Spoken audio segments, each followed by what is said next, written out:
Welcome to our latest installment of the podcast. I'm Dano, your host, and we're putting the sea turtles center stage on this, our latest installment of Don't Come Here, Stories of the Treasure Coast. Welcome to a fascinating topic on the descendants of a prehistoric world that still swim among us. Scientifically speaking, a species that helps conservationists and scientists determine the health of our oceans. And I'm speaking of the majestic sea turtle, ever present in our beautiful Treasure Coast waters, and certainly the most welcome of visitors to our Treasure Coast beaches, for sure. And with us, three very conservation-minded sea turtle experts.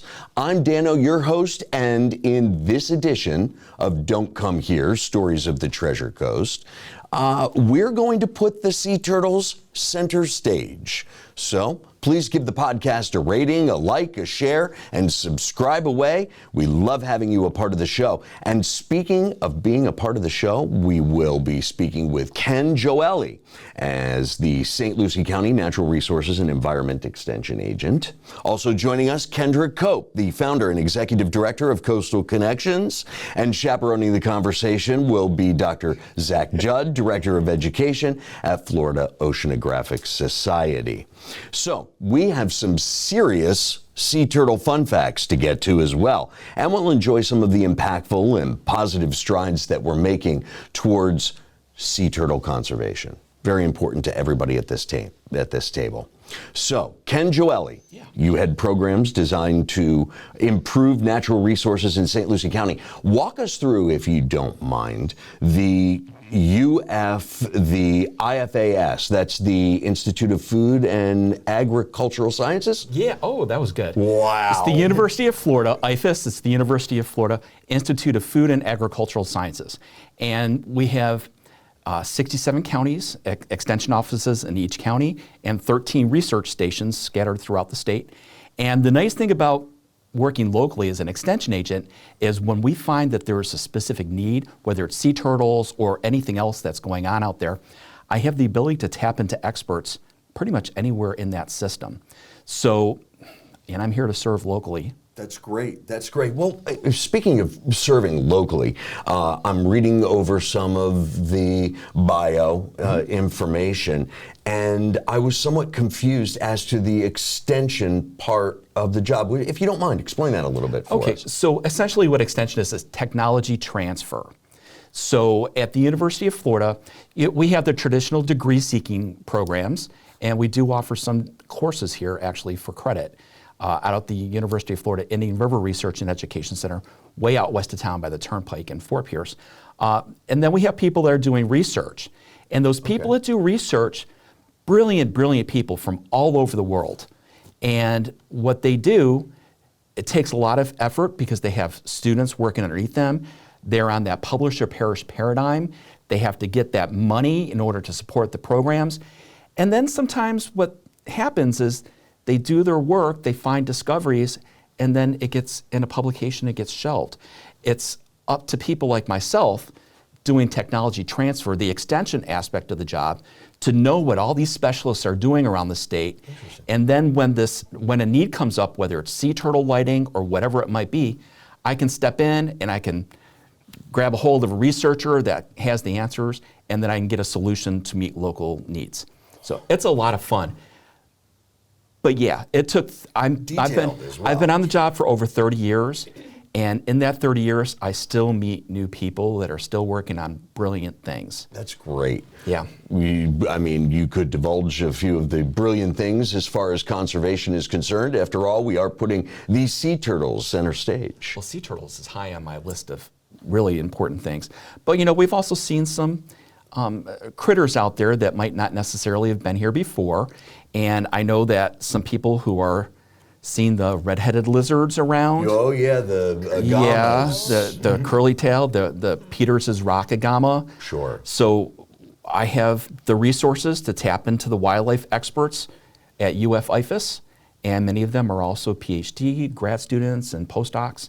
And we write the publications on those to make them usable for the general public, and then I go out and give presentations like this.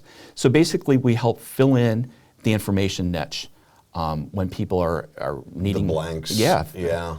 I'm assuming, because you were talking about some of the non-native species, the invasive species, and as well you're working with the native species. Sure. What's the largest growing problem thus far? Well, going right back to that Peters's rock agama issue, Yeah. and the basilisks that we see. Sometimes we see them running on water because they're that fast. What's happening is the native green lizards that we have, we're not seeing them anymore. No. And it's amazing because everybody has a story. You know, well, we used to see the green lizards, the green anoles, but they're just not around. We hear they're higher up in the trees now, and that's what's happened. They're being pushed out of their niche and they're moving higher up. I see. So it's... You do still see them from time to time. Interesting, very interesting. And then, of course, I have my own students. They're generally non-degree seeking students. I teach the Florida Master Naturalist program. I also take on summer interns from UF.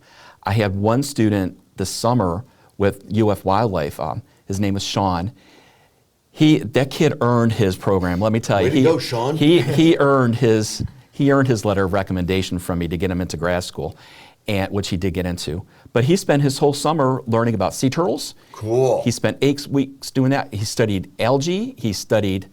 He learned how to trap those agama.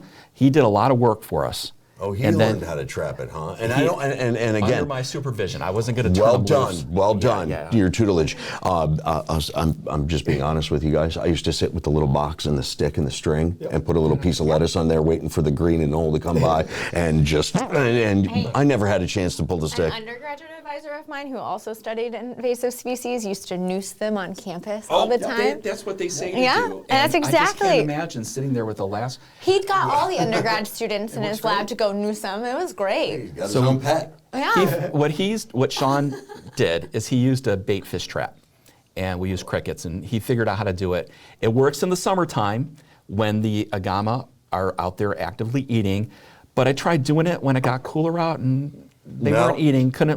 They saw the crickets in the trap. They just didn't want to go to it. They didn't have any energy to go to They it. just didn't. So that's the sort of thing that we do. And, you know, meeting that local need, and sometimes not only am I meeting the local needs, I have needs of students in Gainesville that I'm also helping meet. And a lot of that has to do with the fact that I'm in touch with the environmental issues locally.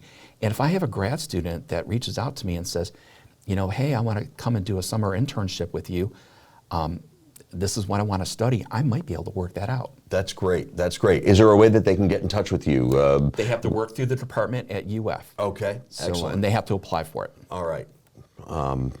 Get to work, kids, would you? Yeah. It's And a I work only group. usually take 1 or 2 because it takes a lot of my attention. Of course it does. A lot of your focus away. Being an avid diver and angler, I do see sea turtles in their natural environment in different habitats quite often, whether it be on the surface, underwater. To be occupying the same space underwater, I can tell you, it's as a leatherback swims near. Oh, I've never seen that in the water. That'd be awesome. It's life-changing. Gives you, well said, Kendra. It is life-changing in that it gives perspective, one, as to how docile and graceful this creature is, but its sheer size will leave an indelible impression. It will dwarf you underwater. I'll never forget the first leatherback I saw. I mean, you literally are used to seeing these 300-pound loggerheads crawling up the beach, and here comes an armored assault vehicle crawling out of the ocean, and you have to do like a triple take to make sure you're not looking at a rock. And it's this enormous dinosaur that's huffing and puffing and dragging her way up onto a Treasure Coast beach. And we're just so fortunate that we've got that story to tell right here in our area. And many species that we're privy to in the Treasure Coast waters, care and conservation, top of mind. They are what I would describe as magnificent in any encounter, whether it be the leatherbacks or the green sea turtles. I love the greens, the hawksbills, any of them that you'll see in this area. Let's turn to Kendra Cope, who is the aforementioned founder and executive director of Coastal Connections. This is a 501c3 nonprofit, and it's designed to include you in modern environmental conservation and the recovery of sea turtles. Describe, if you will, for us, Kendra, the charity, and then we'll get to the website or the social sites that you prefer. Absolutely. So there's a number of incredible conservation organizations out there dedicated to the recovery and survival of sea turtles. And what makes us so different here is that we are trying our best to include each and every person around us in that story, because all of us can play a role in that recovery story, whether it's through our daily actions in our life, making conservation behavior changes like actually taking that reusable bag that we get as a gift in every event that we attend, but truly using that when we go shopping, not just at the grocery store, but anywhere we go shopping. And, that's a behavior that slowly does make an impact, whether you do it one time, you do it the next time, and the next time, and then all of a sudden, it's a new habit. And then your neighbors start to see it, or your family members start to see it, and they start to follow your lead. And then they create a new habit. That is a continual rolling or ripple effect. And we know that every person can't be a scientist. Every person cannot be a politician. Don't tell that to this table. I know. What are these amazing people I'm surrounded by, right? But that doesn't mean we don't have a role in this story. And one of the most incredible stories we're seeing unfold in front of our eyes is the story of the green turtle. Cool, one of my favorites. I know. We just might be able to see that story of recovery happen, just like we've seen with the American alligator and so many other protected species from the early 1900s that have made a full recovery. And made it off an endangered list. And that is our goal, right? That is what we are in business to do, is invite people to be a part of that story with us, but make sure that those animals are delisted, because it's better for our ecosystems, it's better for us, and it's better for the world. Absolutely. Where, Kendra, did your initial love of sea turtles begin? Where did your affinity start as a child? Yeah, really, it was a family vacation in Hawaii. I was out snorkeling, and a green turtle, of all things, swam up to me, and I promise I didn't touch it. Yeah, we all have to make sure you know that, but as you've said, it's majestic, it's Yes. magnificent, and that was a life-changing experience for me. So when I went off to college to study marine biology at the University of Tampa, that ended up being my fast track to what I wanted to do. My entire graduate work was on the sea turtle ecotourism aspect in Florida, and involving people, again, in that story. And this entire organization has been built on the foundation that each and every person can play a role, even if it's just through their vacation, and choosing to come and be a part of an experience with a sea turtle through our guided walks, our daytime turtle dig events, which I'm sure we're gonna get to talk about soon. Yes, we will. But doing that vacation activity, bringing your family, learning about how important these creatures are, and then making a behavior change with your family after is incredibly important. Man. And it helps the species. And people want to help. And they do. They And do. they want to Need to know know how. And it's so easy. And it's like, you know what? You may not be able to move to Florida and stop your entire career and join one of us in our facilities all the time. Or maybe you can. And that would be incredible too. But just those small actions really make a difference. If you go back to your home in Wisconsin, in Pennsylvania, who knows? Who knows? Eventually, those people will make it to a coastal area, and you want to make sure that they're treating the wildlife correctly. Yes. And one of those things, I would think, another program that you have set aside for us, explain to us the Sea Turtle Friendly Certified Hotel Program, Kendra. And so that is a great way to participate in sea turtle conservation, is when you're choosing where to stay during your vacation if you're visiting. We offer a certification program for beachfront hotels along Florida's coastline. Cool. That can meet certain environmental standards that are considered sea turtle friendly. And if they meet and achieve these standards are in sea turtle friendly lighting, education between staff and guests, sustainability, getting rid of all those single-use plastic items and making sure you have recycling and other composting and other things available on site.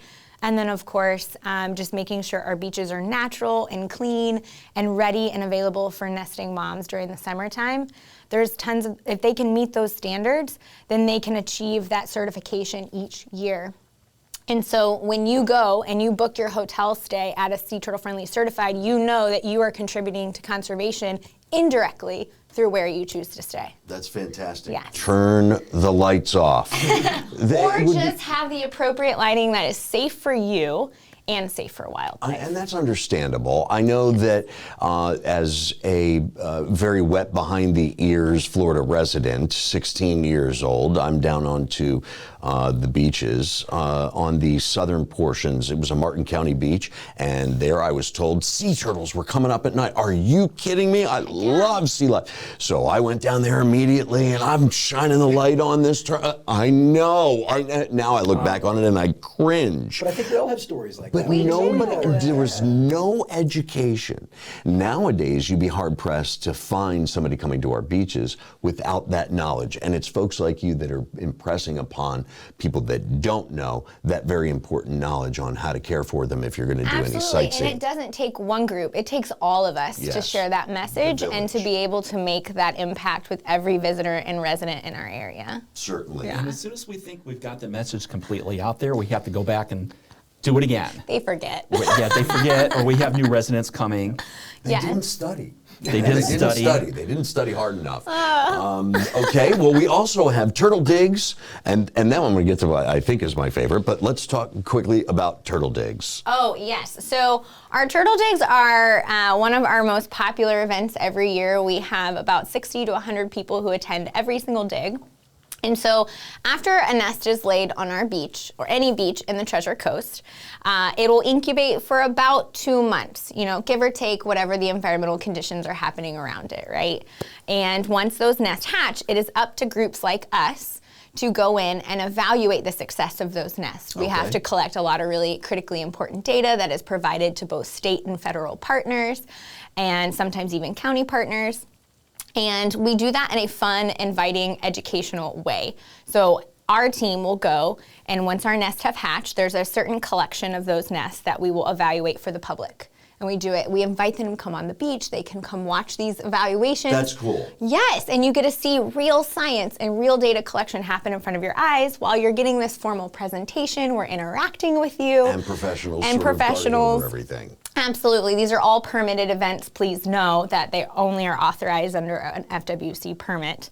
But they are super engaging, they're super exciting, and when you're really lucky is when there is 1 or 2 straggler hatchlings left behind that you get to release. Neat. And I will tell you that moment, and I'm sure everyone at this table can tell you that moment when somebody is coming here and getting to see a sea turtle like that, a small hatchling, or even an adult for the very first time, it is, again, life-changing. We've had people cry. Yes. You're getting emotional. I know. I love what I get to do every day Zach's because getting this emotional. is amazing. And okay, Danny's so we getting invite emotional. people to come and be a part of that experience on the beach with us in July and August. Well, as we put the Sea Turtle center stage, it is a wonderful experience, and you're offering a great thing. Tell me about the Tipsy Turtle, the Tipsy Turtle 2-mile event. I can make it 2 miles tipsy. I'm just saying, that's about the many limit. amazing ways to interact with folks, right? It's about involving all people in this conservation story. Maybe you can't take a summer vacation, but you can be down here Easter weekend for a 2-mile run with your family. Yay. That's a great way to interact as well. So there is a 2-mile race, and then immediately following that, our friends at Sailfish Brewery are providing beer and mimosas, of course, to our 21 and up. And there's also going to be tons of family-friendly activities like our hatchling dash that happens on the beach. Our young runners that are 9 or younger will be acting as different stages of a sea turtle's life, avoiding threats that are dressed up on the beach as they dash along it. Clever conservationist, you. Right? And then we're also having an eco egg hunt that all of our kids can go and paint their eco eggs whenever they're done. So we have tons and tons of great event and holiday-specific activities happening. And it's a great way to, again, support sea turtle conservation because every dollar raised through that event goes to help fulfill our mission of helping sea turtles survive. Very good. Kendra Cope, if you wouldn't mind giving us a website that somebody can find out further Yes. information, some Yes. social sites. Oh, we have it all. So our website is coastal-connections.org. And if you want to follow us on any of our social media pages, we have a Facebook page, an Instagram, and even a TikTok. Ooh, TikTok for the turtles. We like TikTok for the turtles. So yes, those are all under our handles, Coastal Connections, Inc.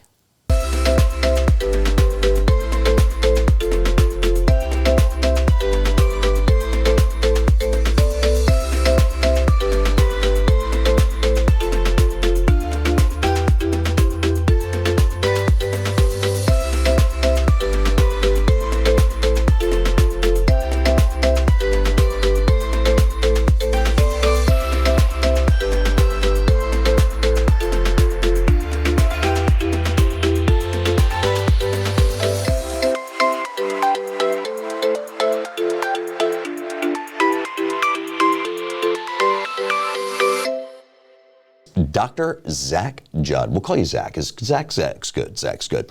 You have a PhD in biology from FIU. You have a master's in marine biology from FIT. But I was most impressed, Zach. Most impressed when I uncovered this. You, sir, have a turtle permit from the Florida Fish and Wildlife Conservation Commission.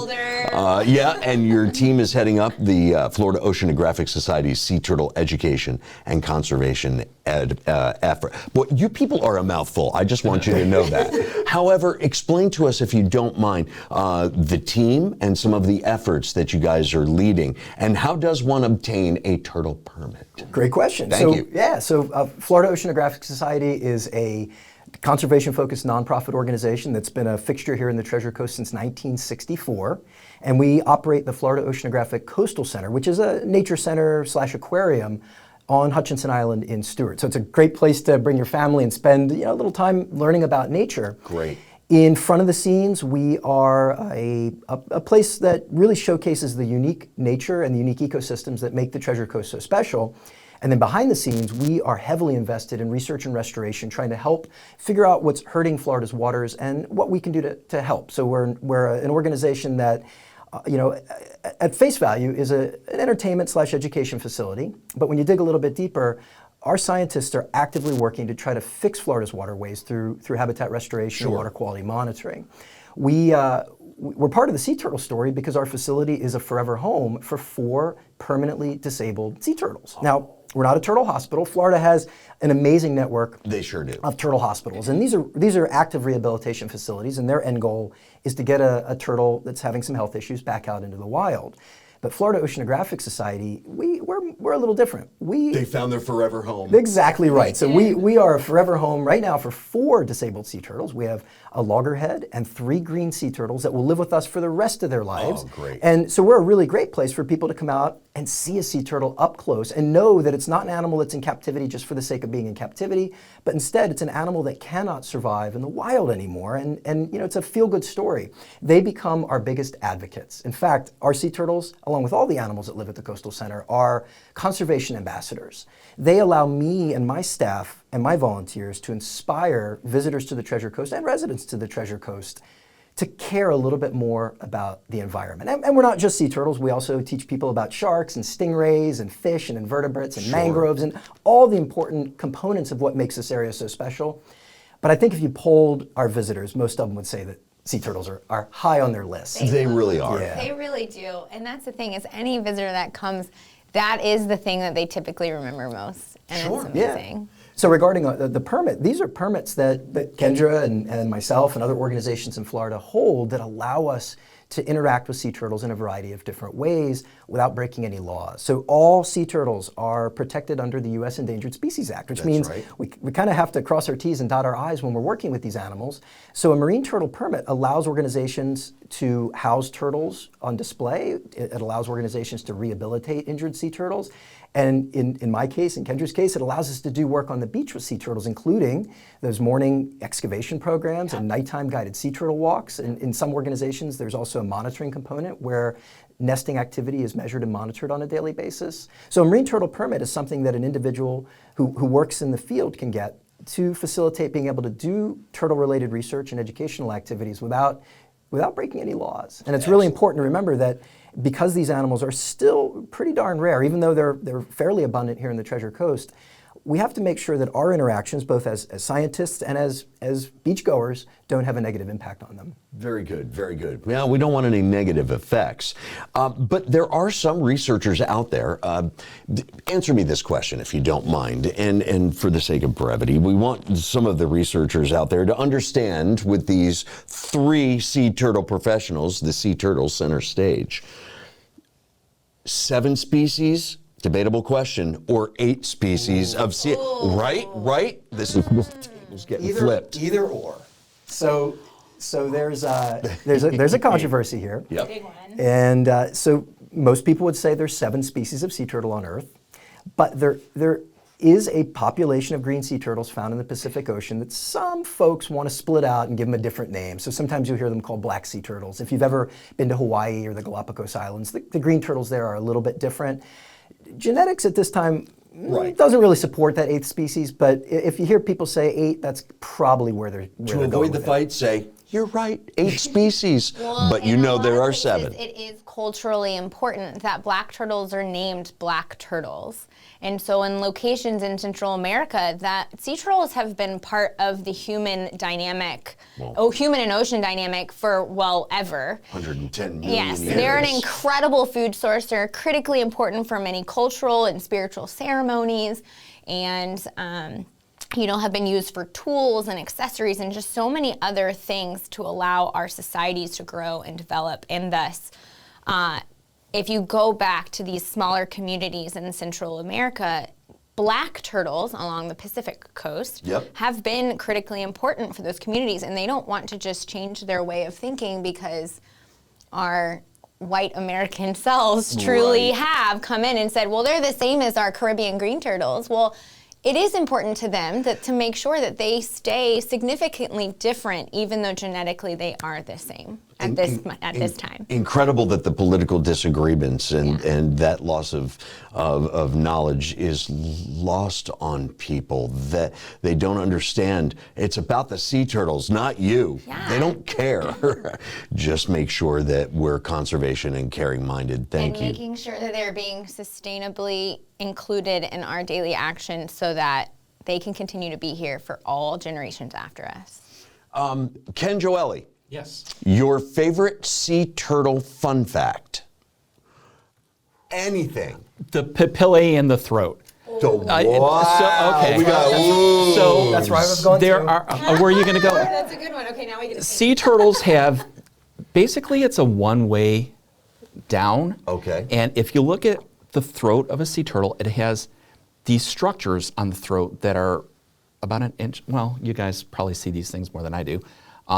They're long structures in the throat that enable things to get swallowed down, and it's just unusual when you see them. Ew, interesting. I know. I didn't know that. No, I didn't. Yeah, it's almost like little wow. cones that are pointy, and if you look really closely at it, you can see like little shrimp and things that kind of get caught in there. But the average person, the general population, would not see that. It would have to be done in a hospital or something, so don't go looking for papillae. So that right, just stay away. If they open their mouth, then you get to see it. It is a wild animal. Do not touch the mouth. But I do have. You said it. My mind was going back to my first time working with sea turtles. Okay. And this was like 30-something years ago. There was a sea turtle mother back then, and she worked in St. Lucie County, Grace Kadzora. And that was what she was the sea turtle mother. She worked with gopher tortoises and sea turtles. She had the permits to do all the nest excavations. And I remember the first time I went out with her, she found a nest that had hatched out, and she had to go and look for any eggs that were unhatched and just not viable. And then she also wanted to count out the eggs that had hatched underneath the sand. So she starts digging and digging and digging until she's completely inverted upside down, and I'm on my stomach, holding her ankles like this, and she's just flipping sand out. And that's when it really dawned on me that sand shifts so much during the summer. So when a sea turtle might be laying a nest that might be maybe a couple of feet deep at the most, in the middle of May, June, July, that sand has shifted, and there might be storm activity pushing sand up or whatever. Certainly. And there might actually be 10 to 15 feet of sand on top of that nest that was originally laid there. And that through all the activities that I've done over the years, that one has just stuck out. Neat. And she also smelled like rotten eggs. Oh. So That smell that will stick with you forever. but she wouldn't have minded one bit. No. But she's not with us anymore, but that's the one story that really sticks to me. Well, thank you. Thank you for that. Zach? Well, I was going to say the papillae that Ken mentioned have some implications when it comes to our interactions with sea turtles. The leatherback in particular has extremely long papillae, and it helps them swallow their favorite food, jellyfish. Yeah. And you think about it, it's kind of hard to swallow a big gelatinous glob of jelly. So the papillae are like a one-way valve, and it makes it easier for them to swallow jellies. But sometimes they mistake floating plastic for jellyfish. So a balloon or a bag in the water looks a lot like a jellyfish. And the problem is when you've got a one-way set of spines inside of your throat, you can't regurgitate that back out. Right. And that's why so many sea turtles end up ill from eating our garbage. And I haven't gotten an update on this number, but at one time, turtle rehabbers in Florida were saying that approximately 75% of the turtles that they treat have some form of plastic inside of them. So it's just a little reminder. You know, when you go to the beach, pick up your stuff, but also pick up somebody else's stuff. On your way back to the car, take 3 for the sea. Pick up a couple of other pieces of trash, throw them in the proper trash receptacle. It's not a big thing, but if every single person did it every time, it would keep our waters clear. And not just the trash. Fishermen out there, clean up your line too. The line is so important. It is, but every time I'm on the beach, I'm walking the beach, I'm conservation minded. I'm going to pick up a few extra pieces of trash that somebody's left there. But invariably, I always find fishing line lying around. And it gets entangled in everything. And I think my worst nightmare is to be walking along with another person, or if I'm, hanging out with my friends' kids, and they're walking on the beach and they step on a hook that's stuck to this old fishing line. That's terrible. It is awful. And I didn't mean to interrupt. But during all 3 of your educational processes in teaching people, young people, especially impressionable people, it is important to get the word out to the youngins out there. So I'm going to now defer to you, Zach, for your favorite fun fact. Sea turtle fun fact number 2. Well, this is a fun one to ask you guys. So sea turtles drink salt water. Salt water is not real good for your body, and in our case, we would promptly die if we drank salt water. So as a marine animal, sea turtles need a way to get rid of that salt, and we like to ask especially our younger field trip groups, what bodily function a sea turtle uses to remove salt from their system. Dano, how does a sea turtle get salt out of its body? It runs real fast. You're not being creative. No, no, swims, pardon me. They cry it out. So they have salty tears that they use to pump salt back out of their system. Now you'd imagine the answers we get from a 4th grade class are fairly creative. Exactly. But they cry, and this is underpants. exactly. And so this is a process that sea turtles use to allow them to drink salty water and still survive. And it reminds me of another important species that lives in Florida, are mangrove trees. Oh yeah. Turtles and mangroves are evolutionarily miles apart. I mean, they're a plant versus an animal, but yet mangroves are a plant that lives in a saltwater environment, and they also have to deal with the same sort of problems. And certain mangroves have glands, just like a sea turtle, where they can extrude or excrete salt through their leaves. So the reason I mentioned mangroves is mangroves are an important part of healthy habitats in Florida. Or our nurseries. Exactly. And the cool thing about the Treasure Coast, we're talking a lot about sea turtles on our beaches. We have one of the highest densities of nesting loggerhead turtles on Earth right in our area. And a lot of times our focus is on nesting on the beaches and adult turtles on the beaches, but a lot of people forget that the Treasure Coast is also an important nursery for teenage sea turtles. And our mangroves and our seagrass beds in the Indian River Lagoon estuary are where those turtles spend sometimes the first 2 or 3 decades of their life growing up. So even though mangroves and turtles don't seem like they have a lot in common, when you start thinking about the places where these animals live, healthy waters, which includes healthy mangroves and healthy seagrass beds and oyster reefs and clean water, that's a big part of the story, and that's where our researchers at Florida Oceanographic Society are so heavily invested in ecosystem restoration and trying to make sure our waters are clean enough, not just for sea turtles, but for all the species that we love, as anglers, as boaters, as scuba divers.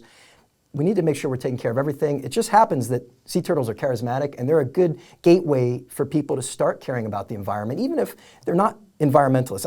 I'm actually not a dyed-in-the-wool Lorax environmentalist. I'm an outdoors person. You don't come across as that. Well, I grew up in the outdoors, and I love the outdoors for what it gives me as an angler and a scuba diver. And an educated conservationist. Well, but that's what led me to this career. Because I loved the outdoors, I wanted to do something that would make a difference. And ever since I was literally 5 years old, I knew that I wanted to do this for a living. And I always inspire kids to follow their path, even though getting a career in this field is hard. Everybody loves working with marine animals. It's totally doable. You just have to put the time and effort in. And even if you don't pursue a career in the marine sciences, it's okay to care about these animals. That's you know, right. it's not a sign of weakness to care about the environment. Of And course it we isn't. work so hard to get everybody to realize that healthy environments are good for the animals, but they're also good for us as humans, and they're good for business. The level of your conservation only shows your strengths for nature and for everything. And with this group, I would say that this is one of the most comprehensive episodes that we've ever had. I want to thank everybody for their time as the